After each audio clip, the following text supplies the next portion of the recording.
I was raped. It's a painful secret that took this woman, who we will call Karen, 5 years to share. I felt like, no, that could not have happened, and I woke up still in pain, knowing that I lost my virginity, knowing that it was the last thing on earth you ever want to happen. Karen was 17 and in high school when she says she met a cute boy at the mall with a group of her friends. He was a college freshman and invited them over to his parents' house to watch a movie. He asked if I wanted a drink. About 3-4 sips later, that was the last thing I remember. I remember waking up with him on top of me, saying, "Please stop, that hurts." And then I don't remember waking up until the next morning and woke up with blood everywhere. And he was kind of standing on top of me and told me, "Hey, you have to go." She didn't tell her family or even her closest friends.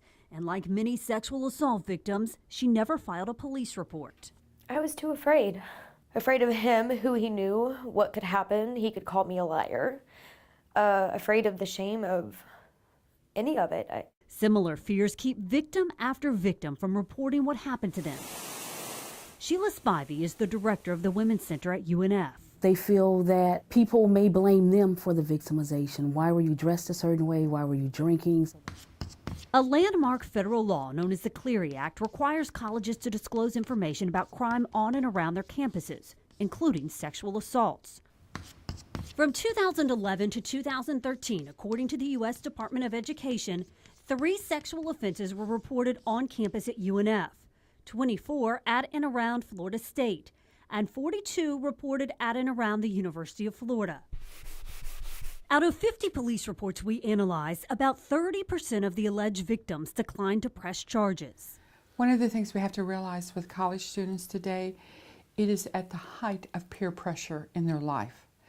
They are terrified of their peers saying it's not true, taking the side of the perpetrator, and so therefore they will sign a piece of paper that they're not going to prosecute. College student or not, sexual assault is underreported because of the stigma associated with it, confidentiality concerns, and victim-blaming attitudes. Criminal defense attorney Janet Johnson says in general, rape is a he said, she said crime. Our culture has to change that attitude, that if a woman is drinking or is impaired, that, she wants it, even if she doesn't say no. That's what has to change first. This is our counseling hallway. Morgan Moeller, rape recovery team director at the Women's Center of Jacksonville, says victims need to know help is available.